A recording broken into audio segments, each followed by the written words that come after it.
Parce que le banc ivoirien n'est pas une banquette de remplaçants.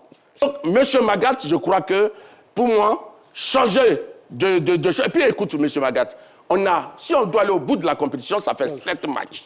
Donc, la gestion des efforts, la gestion de l'effectif, c'est très important. Il faut reposer les cadres et puis donner aussi du temps de jeu à ceux qui ne jouent pas, pour qu'on puisse les voir. Ici, les gens se sont plaints. Pourquoi on ne met pas Ousmane Diomandé? On l'a vu, même si le garçon n'a pas été à son meilleur moment, c'est pas bien grave. Mais il fallait qu'on essaie les gens comme Armel Zouri, qu'on essaie les autres comme Christopher Operi. Operi, c'est vrai, défensivement, il a eu des difficultés, mais on oublie que c'est lui qui a envoyé 2 passes décisives. Donc là, c'est quelque chose de très positif.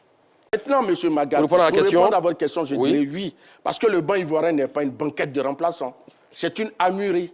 Oui, je dis bien. Là, c'est trop fort aussi. Non, c'est pas fort. M. Magat, M. Crasso, qui n'était même pas dans les plans de l'entraîneur, on lui donne les premières minutes, il est buteur. M. Van Guessan, qui n'était même pas sûr d'être à la compétition, qui remplace à l'heure, au dernier moment, qui arrive, le tout dernier au regroupement de Marbella, au Maroc, il est buteur. Bazoumana Touré, le jeune joueur, qu'on n'a pas l'habitude de lancer, il est lancé, il est buteur. Mais qu'est-ce que vous attendez de plus? Et puis l'entrée d'Amad Diallo, il était sur le banc.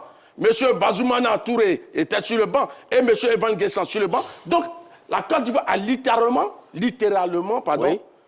hacké la défense gabonaise, monsieur Magat.